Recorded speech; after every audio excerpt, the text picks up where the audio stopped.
So Pinaki, it's been a minute. Oh man, I miss you, dude. How you been? Yeah, I've been great.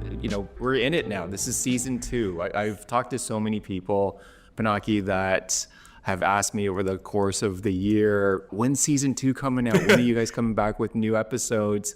And clearly it feels like we're starting a bit of a movement with how we're talking about the workplace experience. It so has. And yeah, it's been like October 12th, and 2023 was the last episode. And I apologize, everyone, for listening for the delay in season 2. Lots of things have happened over the, year and some change. And you're right. Like everyone I'm talking to, even Chris and I, we've gone taking Why Does It Feel So Wrong out into conferences even more. And it's been just wonderful hearing the stories and what's come out of it and just how quickly people relate to the topic. I guess it's both wonderful and not wonderful because it's sad that you can quickly relate to a topic of what feels wrong at work. But Chris, I guess it's been like that year and some change. What's changed in your world? Honestly, it's really interesting. The work that we do at Gallagher with a lot of our clients is obviously it's internal communications, it's the employee experience. And I realized since we've started doing these podcasts, Pinaki, that I actually kind of had it wrong to begin with, which is looking at employee experiences and focusing on the employee first and looking at an employee-centric experience. And the more I thought about it, the reason why I thought it was wrong, or not wrong, but needs to be revisited is it's actually, I think most communications teams and most organizations do a pretty good job of appealing to the employee and developing employee-centric messaging. But one of the things that I really changed was the more meaningful thing is to find ways to engage with the human behind the employee, right? So not just the employee, the title that they have in their jobs, but really thinking about ways where you can resonate and win hearts and not just minds. And that really transforms the way you think about communications with employees. It really does. So profound there. In the business world, we find different ways to make humans abstract, right? We put them in boxes, give them titles, make them into employee numbers and things like that. What a beautiful thing to say. Let's get more into the humanness behind it. And that's the basis of this whole podcast. Maybe it's a good way to welcome our friends and our new friends into season 2 of Why Does It Feel So Wrong to Be Human at Work? Folks, my name is Pinaki Kathiari. I'm CEO of digital communications agency Local Wisdom, co-founder of Resource Hero, on the board of IABC New York Tri-State. And with me I have Chris Lee, who's our lead instigator at Why Does It Feel So Wrong? But Chris, why don't you tell them a little bit about yourself and I'll tell them about this podcast. Yeah, no, definitely. So I'm vice president at Gallagher Communications, where we work with clients on employee experience and internal communications. I'm also president of the board of directors for IABC in Toronto. And I'm also, my other full-time job is I'm a father of a 17-year-old and a 15-year-old. And this year I'll have been married to my wife, Sydney, for 24 years. Wow, congratulations, sir. And yeah, I think that's there's so many things that we're going to talk about. And folks that are listening right now, Chris and I are taking this approach of just having a conversational dialogue, and it's truly authentic throughout this whole thing. But we started with this podcast. The idea came from the thought that, or the fact that we've been conditioned and primed in certain ways over many generations in the workplace. And our goal is to poke at these behaviors because maybe it's just been a long time since we've looked at this and say, wait a minute, why are we doing this again? And the goal is to eventually create workplaces that people actually want to go to where they feel fulfilled, they feel like they're treated like a human. And yes, there has been so much change. Every episode is talking about a different type of what feels wrong. And this one is, why does it feel so wrong to embrace change at work, which is why we started this. And since our last season, chances are you've seen a company reorg, you've seen your boss might have changed, your coworkers have changed, your family might have changed.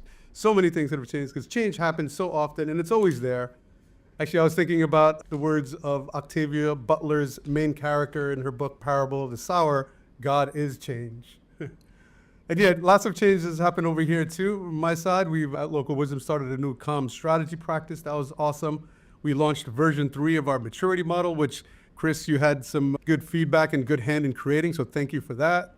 We actually, because of our last talk that we did in October on Why Does It Feel So On, we actually changed the way we refer to performance reviews. We don't call them performance reviews, especially at a time that's super stressful. And as a company, we also made it to 25 years this year. So Congratulations. that pulls out a lot of different change and stuff like that. So Yeah. How often does 25 years even happen for companies? it's like I looked it up. Only 15% of companies make it to 25 years. So I need anything I can to feel good about that. But it feels really wild, and I feel pretty old. Yeah, I think as we start this episode, Pinaki, and talking about change, I think change it's inevitable. It happens around us all the time, and it's something that I've thought a lot about. Why are people uncomfortable with change? And my initial impulse was to think about it, Pinaki, in terms of, because it sort of rips you away from the uncomfortable. Like you sort of get comfortable, you get settled. You mentioned, for example, as one of the examples, when your boss changes, that's a tough change because you spent, how much time building a relationship, building up trust from your manager with you in terms of your ability to do the work that's ahead of you.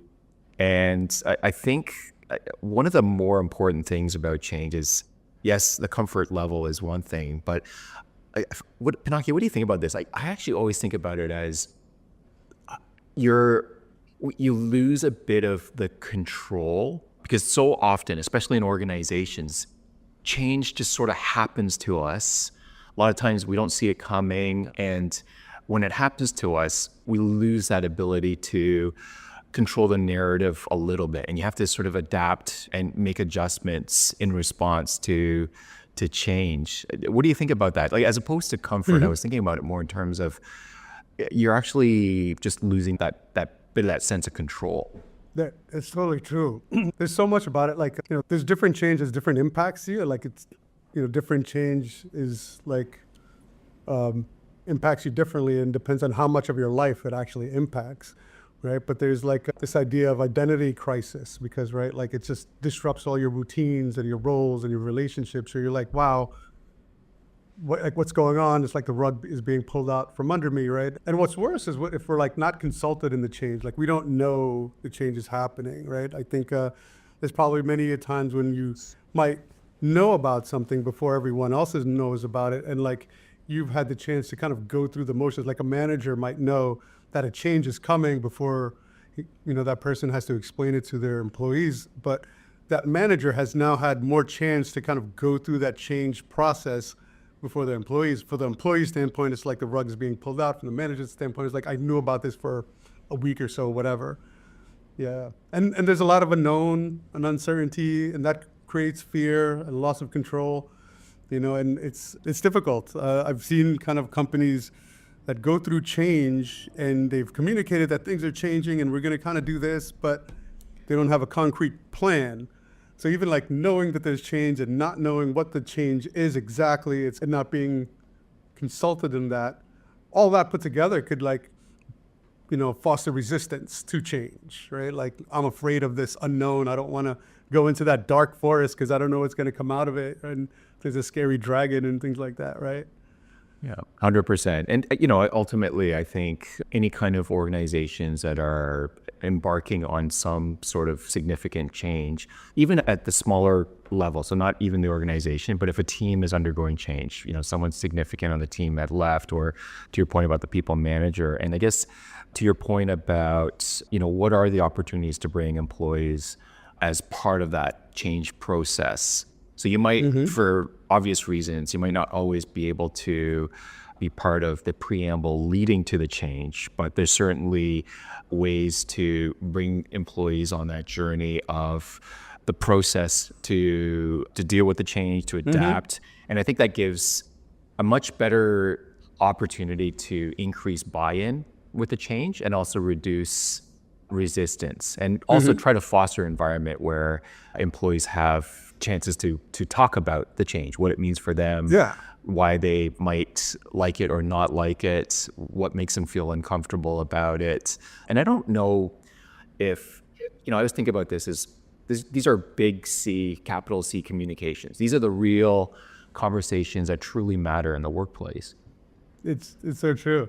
And what you said earlier, what you said is totally right. Like kind of like beyond just like making the change and deciding what the change is, like giving people the grace to go through that change journey. Because you're right earlier, you said, change is inevitable. It's the only thing consistent in the world is that there's no consistency, right? Even like I was saying, even my company, right, over the many years we've been there, it's like a different company today than it was when we started. Although the original ethos is still the same.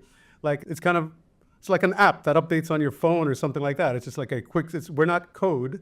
We don't just change and get updated. So it is a process, but as a company standpoint or an organization, change is inevitable because change is survival, right? If you don't change, you're going to get outdated. And I used to put up this slide at conferences that like why we do have to keep advancing, because there's a business maturity thing where at a given point when you have a product, you have to think about evolving it, because through the world and competition and et cetera, people are going to come after it, right? It's going to lose value. So you're constantly thinking about the next thing, or else you become outdated. Like if you think about like, just like I was saying about the apps on your phone, like if you remember the first version of like, pick any app that you love or like has been around for a while, the app is much different today than when it first launched, right? Like if you remember, I don't know, think about like Mac OS like 3.1 that I started using, or Windows 95 compared to now, it's a whole different ballgame, right? Yeah. And it's kind of funny. I think there's probably ways, so not thinking about the change that's in front of you right now, but there's ways to prime teams to start getting used to the idea of change, to talk about change, and also to start positioning change in a positive light. So if there's opportunities to celebrate change, I think that's really important as well. But I always wonder, Pinaki, if there's more opportunities to help people managers talk about change as a habit and as a regular part of the process, and conversations that have with employees on their one-on-ones where they commit to talking about a new change. So what can we change, obviously for the better? What's something that we can look to change next month or next quarter, and let's start working towards that? Because I think once you start committing to change, even if there's nothing that you can think of right off the bat, almost forcing yourself to talk about what's a change that we can incorporate for next month. So that way there's a regular current of change. That and not like it at the same time. There's kind of two sides to that in one way. I think from a manager perspective, it's important to really kind of gauge yourself, because like I've worked with a lot of like executives now, especially in this last year, who have been managing a lot of change and managing change through uncertainty. Like even they didn't know exactly what was going on. So how are you going to manage a team when you don't exactly know what's going to happen? And what's interesting about everyone I spoke to was going through that. It was this kind of like mixture of excitement and fear, right? And I'd love to hear from you if you've kind of talked to like leaders going through that. But I always think, even from my consulting and mentorship stuff, excitement and fear is a tricky thing, right? You're excited because there might be a new opportunity or a new promotion, or just the fact that you still have a job right now, But then there's this fear side where it's like, I'm unclear and I'm not getting all the information. It's in pieces. And I think there's a funny thing that happens when you mix the two. Like it's like being on a roller coaster, right? Like, what if you're on an 8-hour roller coaster? And, so if you've ever spoken to a leader who faces a lot of change, and tell me if you've noticed this too, like they speak very fast, they have a lot on their mind, they're like kind of restless, like, and it's almost feels like they have like an IV of like caffeine or coffee going into them, because they're talking miles per hour, kind of like me right now, maybe, right? but like, so it's a thing about like really kind of staying calm and communicating correctly. That's that big C, small c thing you're doing. And the other side of the fence, so I do think that people do need to like just be good and better at change, because it is a constant. On the other side, I think we have to be careful of like how much we change, how often we change, because I'll get a little bit into the history here. Is what I'm saying about this. When I kind of dug into the history aspect, Kurt Lewin, he started some of this research in the 1920s, and he had this concept of unfreezing, changing, and freezing. And this three phase framework is kind of adopted today in a lot of the models like ADCAR and ProSci and things like that. But unfreezing means like, oh, there's a change coming. So it's going to happen. Let's talk about that. There's an actual change where you make the change. And then there's a refreezing. All right, now that the change is done, let's solidify that change and get back to our life. Now, if you think about changing too much, it's kind of like you don't have this moment of refreezing before you start getting to change. It's like freezing change. So there needs to be a time where you're kind of like settling into the change. So that's the two sides of what you were saying about like change often and making it a stream. So it just, I think, has to be controlled in a way.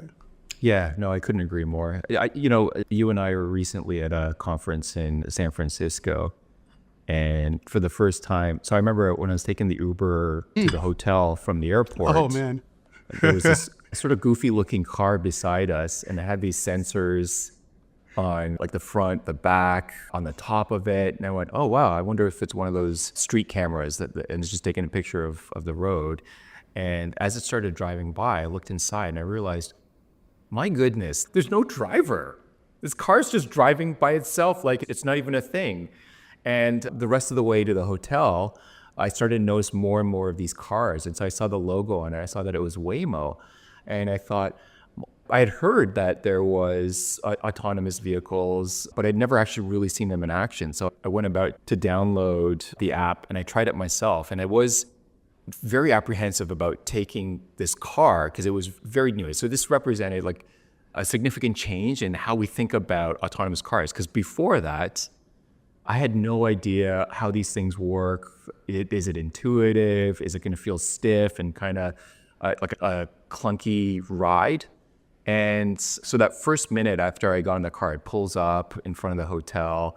I unlock it with my app. It was really easy. It's actually a marvelous experience. Then you come inside the car and it says, "Good afternoon, Chris." And it starts playing this like chill, lo-fi, calming music. And it signals, turns its change signal and it starts to peel into traffic. So for the first minute, I'm just looking around, seeing how does it navigate intersections, pedestrians, other cars, lanes where there's a car parked and it's overtaking some of the lane. And I was shocked at how intuitive this self-driving car was. And very quickly, I started to overcome this change and this fear of what this represents. And I could see it, Pinaki. I could see that this world is changing very rapidly. And that initial apprehension, because I really didn't understand it. And it just, we're very resilient in general as people. And once you kind of see and you can trust that it's doing what it's supposed to be doing. So I found after a couple of minutes, you almost even forget that you're in a car with no driver in it. That's how smooth the experience was. And so I can feel myself rapidly evolving to the change. And I think if most people really thought about big changes in their lives, you do find yourself to be a lot more resilient than we probably give ourselves credit for. And you adapt very quickly in terms of understanding that change is happening all around us. We just have to embrace that it's a reality, but also trust that we're resilient enough that we'll adapt ourselves. Mm-hmm. Absolutely. And that was a fabulous experience too. So like basically, I don't know, a day after Chris experienced that, he was like, "Pinaki, you got to try this." And so Chris Lee, myself, and Amanda Todd, I went on my first Waymo ride, which was pretty wild. And change is definitely coming. That is definitely true. And one change that happened to me last year is I started reading a book on Ayurveda. And Ayurveda is like the ancient Indian science of life. It's not necessarily a religion. It's a science that's been passed down from like a really long time ago, originally written in Sanskrit and stuff. My family's always been talking about it, my older cousins, and I've been always like, yeah, whatever, foo stuff. But then I actually kind of read up on it, and it was pretty profound. Basis of it is kind of like you're a character archetype, and I was a character archetype that really was favorable to change. I was prone to change. And so I realized that I am always looking for change. I get, I think, bored in an easy state. So for me, getting in the Waymo was like exciting. This is a different change. It's an adventure. And what was interesting about it was, I come home to New Jersey. Well, we probably won't have Waymos for a long time because of the weather. I'm telling folks, yeah, I just got on this car. Here's a video of doing this. They're looking at my video and like, oh my God, that is so scary. That looks so, and I was just there like, oh, how interesting. Like you looked at it from a whole different event. Even like Amanda Todd, when she was saying about her parents going, visiting her and joining, mom was very afraid. Dad was like loving it and like took another ride later on. So it's like how we deal with this unknown is different for different people, which gets back into like humanizing change and realizing that not everybody is going to take it the same way. And when I think about what change represents and the reason why it's generally we're apprehensive is a lot of it is about the unknown, because until you are in the change, it's really hard to anticipate what does this change represent for me. And I think, Pinaki, when I think about it, what does change actually represent? And it represents risk. And one of the things that I find is for a lot of us, we tend to be a little bit risk averse. It's easier to kind of think about more predictable things that happen. So like, most of us probably have some form of savings or the ability to save and invest. And one of the big things for compliance is understanding what is your risk tolerance as an investor. And it's a really important concept because there's trade-offs. If you want to get higher returns, you need to be willing to take on more volatility, more short-term risk, and also understand that some of your investments aren't going to pan out, and you could lose substantial money in some of it. And without understanding a tolerance for risk, I think it can be dangerous to have the wrong type of portfolio for yourself. And I think this whole idea about understanding your own relationship with risk is one of the important sort of foundations for also understanding how you might feel about change in general and the risk that it represents. It's a balance, and you're absolutely right. What a great way to think about this. And what I have in my mind is one of my first projects years ago, way back when Bank of America was Merrill Lynch. We got to work on their total Merrill account, and they basically kind of built a calculator that would help you visualize your ability to hit your goal. And one of the attributes was like a risk tolerance. So you move this risk tolerance scale, and it would change the graph for you. So it's wild to see that mathematically in a graph form, how risk tolerance. So like risk tolerance is something that for everybody, like it's something to balance, right? Because if you're like really on one way where you're perhaps an overthinker, you're not really open to change, if change scares you, little by little, we should move the needle, because growth doesn't happen in your comfort zone, right? You want to expand yourself, and growth happens through pain, whether it's learning something new and doing homework or exercising your muscles and ripping muscles in order to grow new ones. That just comes with the territory. If you're on the other side, we're kind of like highly like sensation seeking folks, kind of prone to change and high risk situations. You can think about it the other way, like kind of dialing it back a little bit, because I think life is balanced, and kind of too much of one way could get you, I think, into trouble. So kind of think about it from that standpoint. It's like knowing yourself and finding your own balance with change. Because even for me, I am prone to change. I'm like, hey, let's go here, let's do this, let's move here, and things like that. But some people are like, no, you know what? I need to chill for a second, and so I have grace, and let's leave room for that to make everyone comfortable. 100%. And both you and I we're proud parents, and I also think about that is the ultimate change. When you start a family, there's nothing like it, because it's so hard to really anticipate what this is all going to be about. None of us have any clue, even if you get the book, what to expect when you're expecting, and you try to do everything you can to understand what is this, what's in front of me, what did I sign up for here? And honestly, it's one of the great examples of humanity taking on absolutely the most significant change you can possibly take on. It's a huge responsibility. It completely changes your life for the rest of your life. And for so many of us, it's an incredible change. It's a wonderful, positive change, and it's not without heartache or stress or all these things. That's all part of it.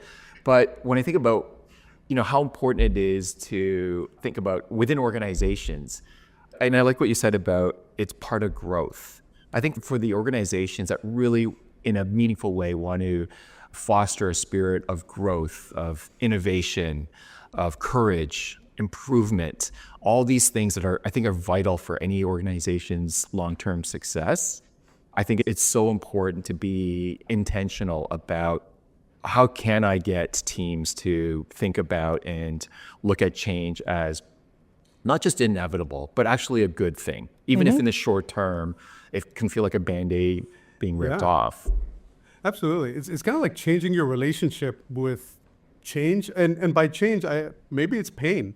Changing your relationship with pain, that's one thing that's been interesting for me as well. Because when I said change is pain, right? Like maybe that's where that compensation definition comes from season 1, right? But you kind of brought it back to kids, and right? And we took the journey of having another child like late in life. So I have a 26-year-old, an 18-year-old, and a 4.5-year-old. And what's been interesting about the 4.5-year-old and having, I suppose, this amount of time to recover from one to the last is this time I'm really kind of attuned to what she's going through and trying to think about what I want versus what is she going through at the moment. And it helps me talk to other folks. And I was kind of talking to somebody else, a new parent, first-time parent, baby's going through like fevers and things like that. I'm like, oh, okay, she's teething. And I was like, just keep in mind, just imagine this. You don't know what's going on. Something is popping out of your mouth and it's giving you extreme pain. You cannot speak the language to be able to talk to anybody about this. And all of a sudden you're experiencing it for the first time. Like, how would you feel in that scenario? So just to kind of give a little bit of insight into like what's going on into the other person, it's downright scary. It's downright like a sci-fi horror movie that's happening to you right now. Yeah. So think about that, as we're kind of humanizing it. And another thing is like reframing what's happening in the change, because a lot of times, because change is pain, it can feel like change is suffering. And a lot of times what we end up doing is focusing on that suffering. Cy Wakeman, she wrote a book called Reality-Based Leadership. I read it a long time ago. Highly recommend it. She's like a drama researcher, and she's been doing this for like 20 years. But she tells a story of she was managing a team who had to physically move because the office was being like restructured multiple times, and there was like and it was basically easier to move her staff than to move patients because they were in a healthcare facility. So, her team was fed up at around the 4th move, and, being upset, she went to her boss, and boss was like, what's going on? She said, hey, my team is suffering. And boss was like, why? Why is your team suffering? She said, well, because we have to move all the time. And the boss said, well, I do notice that you move a lot, and that's your reality, yes, but I'm wondering what's your suffering? And she was like, wait a minute, we're suffering because we move all the time. Boss was like, well, that's your reality, but why are you suffering? And it was a weird way to say it, but it was an aha moment, separating suffering from reality. Like the reality of move was just a reality, but the suffering of the move was optional.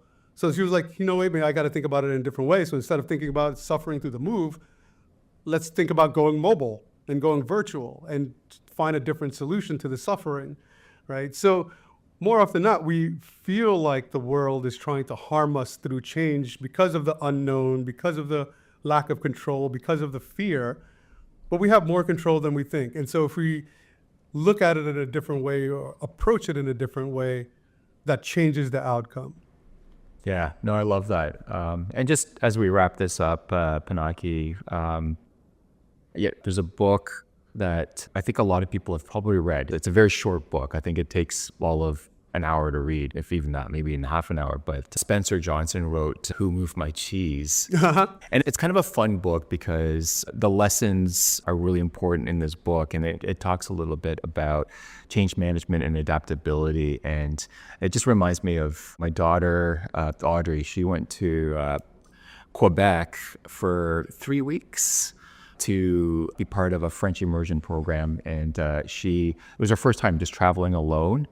It was her first time going into a completely alien environment for her. She didn't know anybody. She didn't know anything. She was terribly homesick the first few days. She was crying. She would call my wife.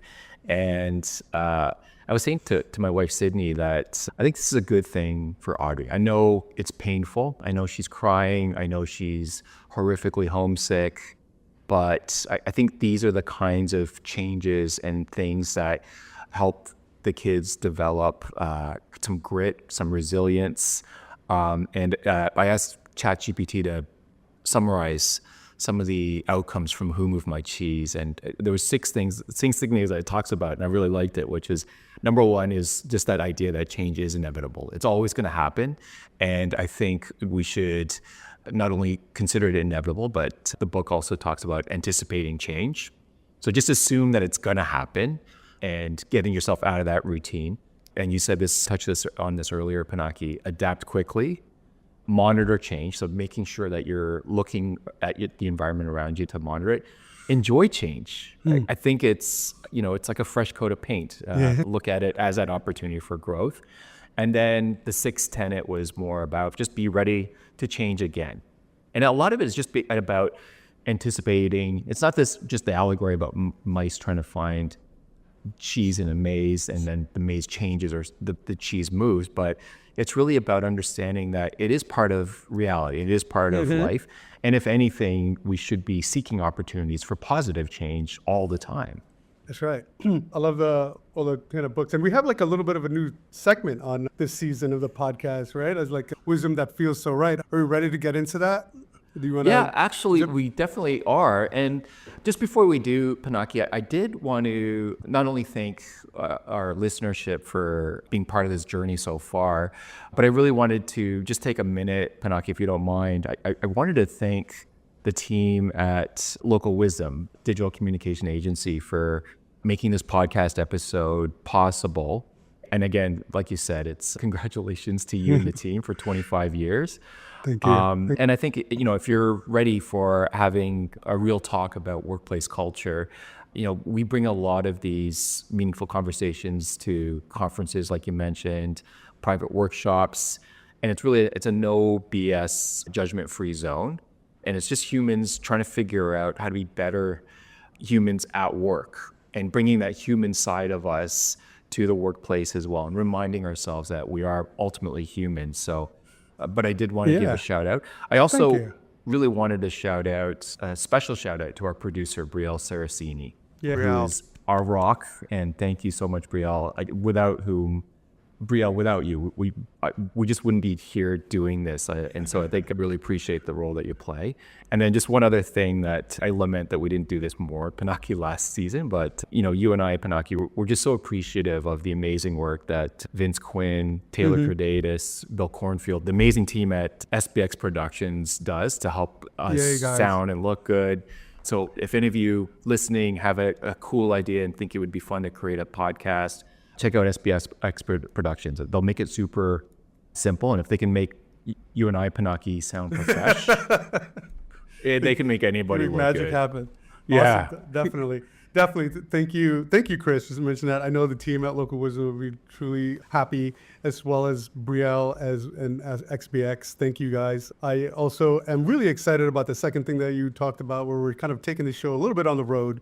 So bringing it to conferences, bringing it to your office environment. I'm really excited about that. My future things that I want to get into is organizational psychology, and that's where I'm headed towards, and I'd love to take you all on the journey with me.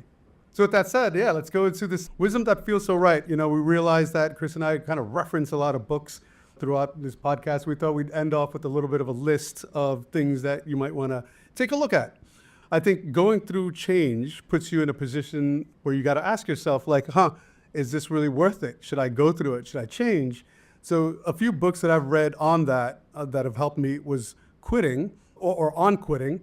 It was called The Dip by Seth Godin. Really quick read that helps you identify, should you stick or should I quit? Another book is called Quit by Annie Duke. We love Annie Duke. She puts some amazing science to her work. The book is slightly depressing because you'll feel like you want to quit everything, but it actually gives you a really good methodology to deciding whether you want to stay with it or not stay with it. All right. You want to go back and forth? You have one? I have a few others. No, I mean, I think I dropped it already All right. in the episode. I think the seminal reading really around change and change management. And if you don't have a copy of this, I highly encourage you to check it out. But Who Moved My Cheese, I think, is sort of the original. And because it's so easy and it's so accessible, right? It's so easy to read. It's like a bathroom read. Like you finish it in like 20 minutes. But yeah, that definitely, my shout out goes for Spencer Johnson's book. Yeah, exactly. That one came out in 1998. I remember it. I haven't read it myself, but so many people have talked about it, and it's the basis of things. Another book that I would recommend for leaders who have to guide people through change is a book called Illuminate. It's by Nancy Duarte, and it's Ignite Change Through Speeches, Stories, Ceremonies, and Symbols. Really good framework on how to lead people through change. There's also, if you don't have it already, like figuring out a psychologically safe organization. So The Fearless Organization by Amy Edmondson. If you haven't read, that's a good one. And going to the classics, like the, Who Moved My Cheese type of thing. There's the originators of this, if you want to get real academic, Leading Change by John Cotter. That one is kind of one of the first books that came up on the subject and whatnot. It's a big one. I'll add one more. This is not a book, but I talked about this Ayurvedic learning that I had, and I'd recommend it. It's kind of really about knowing yourself. So this one is called Ayurvedic Wellness by Dr. Suhas Kisargar. And it's not a book, it's only available in audio form because it's a series of lectures by Dr. Suhas. Beautiful read, amazing read. Also in the realms of knowing yourself, I think about the book Range. It's about generalists versus specialists, and it's by David Epstein. And finally, I'll drop in John Acuff's Soundtracks. I got to meet John Acuff at First Up's Attune conference, and it's great for anyone who's an overthinker. I started reading it, and I was just like, this book is not for me, and I changed it up really quickly because I have the opposite problem. But yeah, sorry. Those are my book recs for this one around. Love reading. So yeah, as we close up, what do we learn? Is change a villain? It can be. Is change a good thing? It can be, right? Without it, we don't go anywhere. So any final thoughts that you have as we go through this, as we end this one up? No, I mean, I think we probably touched on it a lot, Pinaki, but it's that idea of how do we make change feel like a positive habit? We have to make it positive because there's no escaping it at this point, right? And I think it's creating a good relationship with it. So not over, not under, but just kind of right. So thank you all. For everybody that's joined us and made it this far, if anything about this episode sparked a new perspective for you or frustrated you even, or made you say, let us know. We'd love to continue this conversation. Connect with us on LinkedIn, and then just rate us, review, share. And just on behalf of Pinaki, you and I'm just so appreciative. Thanks so much for spending, 35 minutes of your time today. Thank you. Thank you, Chris. Thank you, everyone. We'll see y'all soon.